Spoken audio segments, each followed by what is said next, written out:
Bismillahirrahmanirrahim. Assalamualaikum warahmatullahi wabarakatuh. Alhamdulillahirrabbilalamin. Puji syukur tak henti-hentinya kita panjatkan kehadirat Allah Subhanahu wa taala yang selalu memberikan kita nikmat kesehatan, nikmat kekuatan, nikmat kesempatan, nikmat bahagia, sehingga pada masa-masa yang sangat genting ini, masa dalam berusaha mencegah penyebaran COVID-19, kita masih bisa tersenyum, kita masih bisa menjalankan kedisiplinan kita sebagai seorang pelajar. Salam dan salawat semoga tetap tercurahkan, terlimpahkan kepada junjungan dan suri teladan kita, Nabi besar kita Muhammad Sallallahu Alaihi Wasallam, pun kepada keluarganya, sahabatnya, tabiinnya, bahkan sampai kepada kita semua yang masih tetap taat dan konsekuen terhadap ajaran yang telah diemban oleh beliau. Pada hari ini, hari Kamis tanggal 1 Oktober 2020, kita kembali dipertemukan lewat daring atau pembelajaran secara daring atau dalam jaringan, pembelajaran secara online. Ini adalah pertemuan ke-8 kita di masa pandemi pada mata pelajaran prakarya dan kewirausahaan,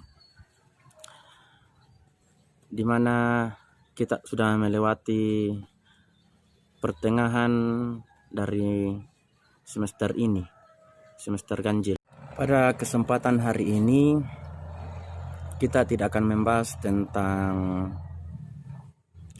prakarya dan kewirausahaan, namun saya akan membahas atau saya akan memberikan informasi kepada seluruh siswa bahwa telah ada peraturan Bupati nomor 42 tahun 2020 tentang pedoman penerapan disiplin dan penegakan hukum protokol kesehatan sebagai upaya pencegahan dan pengendalian coronavirus disease 2019 di Kabupaten Nrekang. Jadi Bupati Nrekang dalam hal ini Bapak Muslimin Bando SPD MPD telah mengeluarkan perbubnya nomor 42 tahun 2020. Jadi seluruh warga Masenrumpulu, seluruh warga Nrekang wajib mematuhi peraturan Bupati tersebut. Pasti banyak yang bertanya, kapankah peraturan Bupati nomor 42 tahun 2020 ini mulai berlaku? Jadi saya sampaikan, peraturan Bupati nomor 42 tahun 2020 mulai hari ini, hari Kamis tanggal 1 Oktober tahun 2020, peraturan Bupati ini resmi berlaku. Jadi siapapun orang yang melanggar peraturan ini maka akan mendapatkan sanksi ataukah hukuman sesuai yang ada di dalam ataukah sesuai yang isi dari peraturan Bupati tersebut. Ini adalah peraturan Bupati Nrekang, di mana setelah saya hitung jumlah dari peraturan Bupati ini, jumlah lembarnya yaitu 20 lembar lebih. Jadi ini tidak mungkin saya bacakan secara terperinci, dan alhamdulillah sudah ada resum dari peraturan Bupati ini. Mungkin seluruh siswa sudah paham atau mengerti apakah itu resum. Ini adalah resum dari Perbub Bupati yang telah disederhanakan secara terperinci sehingga seluruh masyarakat dapat memahami, dapat mengikuti atau dapat mematuhi peraturan Bupati ini. Sebelum lanjut, saya akan memberikan sedikit pengertian kepada seluruh siswa apakah resum itu. Jadi Resum adalah sebuah ringkasan ataukah rangkuman dari sebuah tulisan atau karangan yang panjang yang dipersingkat dengan mengambil bagian pokok dan juga menyisihkan rincian serta ilustrasinya. Resum ini merupakan cara yang efektif untuk menjelaskan inti atau pokok dari sebuah informasi yang ingin disampaikan kepada orang lain. Misalnya, resum buku, resum sebuah buku ataukah juga karangan. Resum tersebut dapat menjelaskan isi pikiran seseorang atau pengarang agar menjadi lebih ringkas dan dapat tersampaikan kepada sang pembacanya.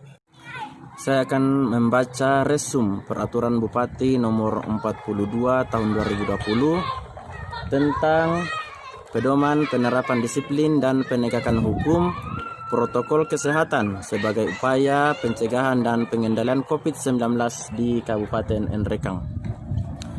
Tujuan: A.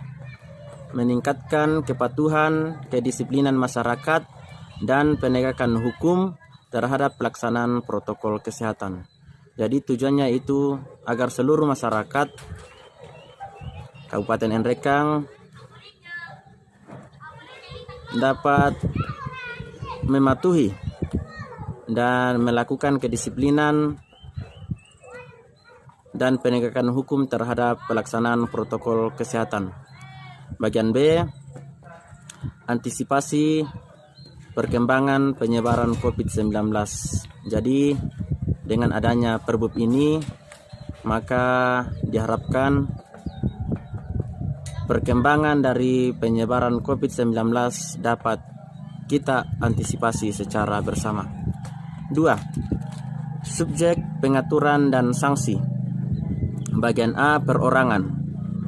Jadi perorangan itu wajib melakukan 4M. 4M yaitu wajib memakai masker, wajib mencuci tangan, wajib menjaga jarak, dan wajib menghindari kerumunan. Itu tadi 4M: memakai masker, mencuci tangan, menjaga jarak, dan menghindari kerumunan. Termasuk mengupayakan perilaku hidup bersih dan sehat untuk meningkatkan daya tahan tubuh. Kemudian sanksi bagi perorangan. Sanksi bagi perorangan berupa teguran lisan dan teguran tertulis berupa surat pernyataan. Selanjutnya sanksi kerja sosial dan denda administratif sebesar Rp50.000. Jadi apabila perorangan atau individu tidak mematuhi antisipasi penyebaran COVID-19, maka akan diberikan sanksi-sanksi. Sanksi terakhir yaitu denda administratif sebesar Rp50.000. Jadi setiap orang apabila tidak mengindahkan atau tidak mematuhi Perbup ini, demi untuk keamanan kita bersama, demi untuk mencegah penyebaran COVID-19, maka akan didenda sebesar Rp50.000. Bagian B, pelaku usaha. Jadi pelaku usaha wajib menyiapkan sarana dan prasarana 4M bagi pengunjung dan karyawannya dengan melakukan beberapa upaya, antara lain: 1. Melakukan sosialisasi dan edukasi melalui media informasi seperti spanduk dan lain-lain. 2. Memastikan orang yang berada dalam area tempat usaha menggunakan masker, kecuali pada kondisi tertentu, saat makan, minum, dan lain-lain. 3. Menyediakan sarana cuci tangan atau hand sanitizer. 4. Menjaga jarak bagi orang yang berada di area tempat usaha. 5. Mendeteksi dini bagi setiap orang yang masuk ke tempat area usaha. Yang terakhir, pembersihan dan penyemprotan disinfektan secara berkala. Jadi itu kewajiban untuk para pelaku usaha menurut Perbup Bupati nomor 42 tahun 2020. Jadi pelaku usaha itu diharapkan dapat melakukan sosialisasi dan edukasi melalui media informasi ataukah memasang spanduk tentang tata cara atau cara-cara mencegah penyebaran COVID-19.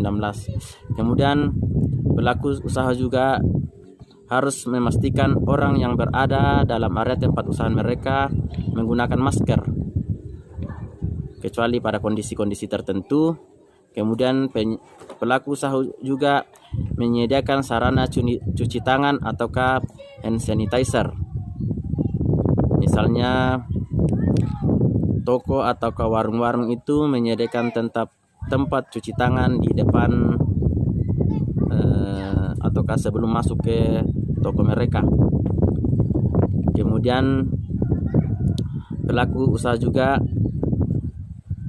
diharapkan dapat menjaga jarak terhadap orang-orang yang berada di area tempat usaha mereka. Kemudian pelaku usaha juga diharapkan dapat mendeteksi dini bagi setiap orang yang masuk ke tempat area usaha mereka, dan pelaku usaha juga harus melakukan pembersihan dan penyemprotan disinfektan secara berkala di tempat usaha mereka. Selanjutnya, sanksi-sanksi bagi pelaku usaha apabila tidak mematuhi peraturan Bupati nomor 42 tahun 2020. Sanksi pertama yaitu teguran lisan dan teguran tertulis berupa surat pernyataan. Sanksi kedua yaitu denda administratif. Untuk transportasi umum, denda administratif sebesar Rp100.000. Untuk toko, warung makan sebesar Rp500.000. Sanksi selanjutnya yaitu penghentian sementara operasional usaha atau kegiatan. Sanksi berikutnya pembubaran paksa kegiatan atau penutupan tempat usaha atau tempat kegiatan tersebut. Dan sanksi yang terakhir yaitu pencabutan izin usaha ataukah kegiatan. Bagian C, pengelola, penyelenggara atau penanggung jawab fasilitas umum ataukah kegiatan keramaian. Jadi mereka ini wajib menyiapkan sarana dan prasarana 4M. 4M tadi itu memakai masker, mencuci tangan, menjaga jarak, dan menghindari kerumunan. Jadi mereka ini diharapkan melakukan sosialisasi dan edukasi melalui media informasi seperti spanduk dan lain-lain. Selanjutnya, mereka harus memastikan orang yang berada dalam area menggunakan masker kecuali pada kondisi-kondisi tertentu. Misalnya pada saat makan, minum, dan lain-lain. Selanjutnya, mereka juga diharapkan dapat menyediakan sarana cuci tangan ataukah hand sanitizer. Mereka juga diharuskan menjaga jarak atau menata tempat bagi orang yang berada di area tersebut. Mereka juga harus mendeteksi dini bagi setiap orang yang masuk dalam area kegiatan tersebut, dan mereka juga harus melakukan pembersihan dan penyemprotan disinfektan secara berkala. Jadi itu tadi untuk pengelola, penyelenggara ataukah penanggung jawab fasilitas umum ataukah kegiatan keramaian.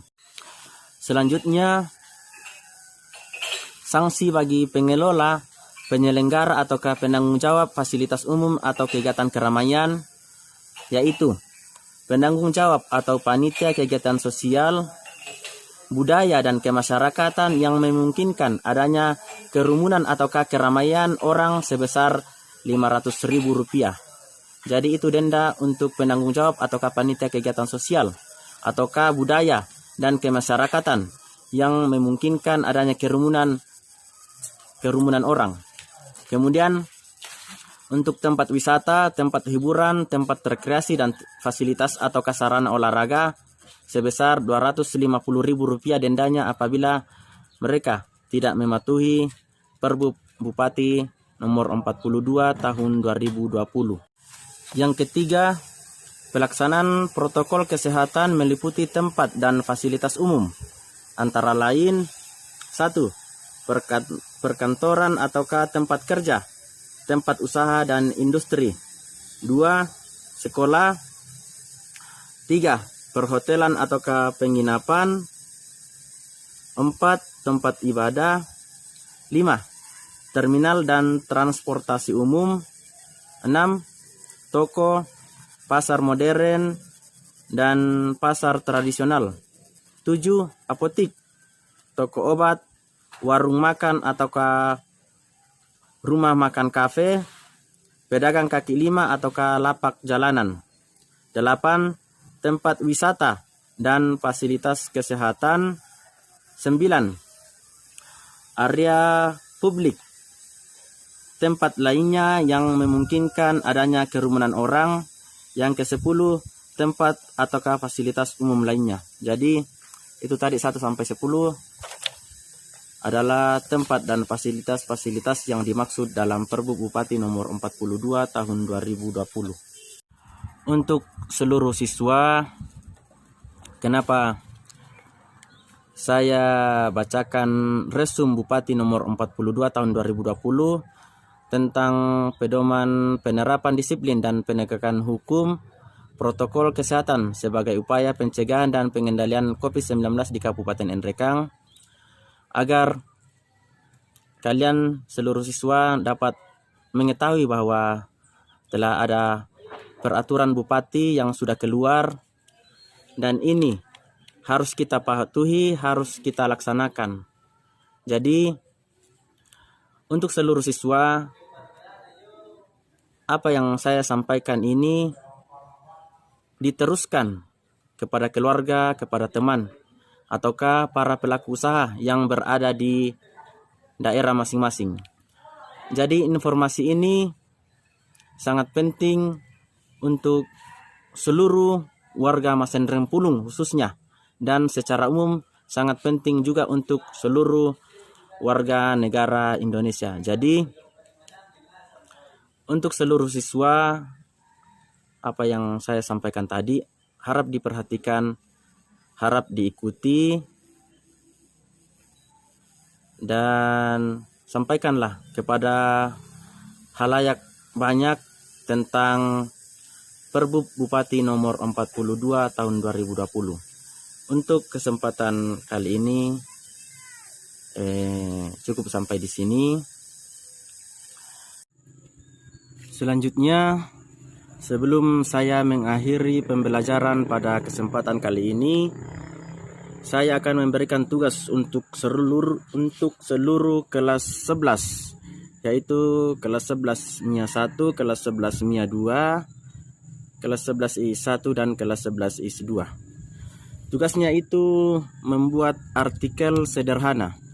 Jadi untuk semua kelas 11, buatlah artikel tentang sisi positif ataukah manfaat yang dapat diperoleh ataukah dapat dirasakan oleh seluruh masyarakat Masen Rempulu ataukah seluruh masyarakat Nrekang di tengah pandemi COVID-19, apabila kita semua benar-benar mematuhi peraturan Bupati nomor 42 tahun 2020.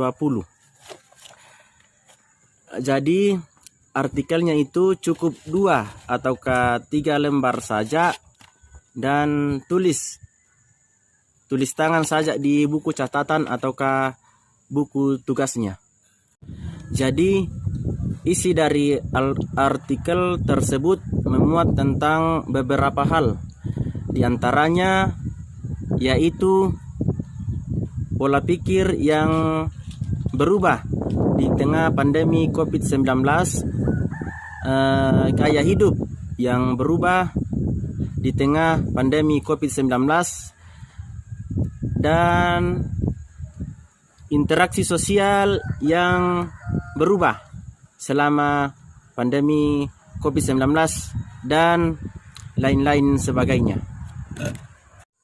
demikianlah pembelajaran yang kita laksanakan pada pertemuan kali ini. Untuk seluruh siswa saya mohon maaf karena materi kita pada kesempatan ini melenceng dari mata pelajaran prakarya dan kewirausahaan. Tapi satu yang pasti, ketahuilah bahwa peraturan bupati ini sangatlah penting untuk kita pahami dan kita patuhi secara bersama-sama. Sebelum saya akhiri, saya titip pesan terhadap seluruh siswa untuk selalu jaga daya tahan tubuhnya, jaga kesehatannya. Jangan lupa sesering mungkin untuk cuci tangan. Jangan lupa pakai masker dan hindari keramaian ataukah social distancing, dan jaga juga jarak ataukah physical distancing. Demikianlah pertemuan kita pada kesempatan kali ini. Sampai bertemu di pembelajaran selanjutnya. Kurang lebihnya saya mohon dimaafkan. Wabillahi taufiq wal hidayah. Assalamualaikum warahmatullahi wabarakatuh. Salam sehat.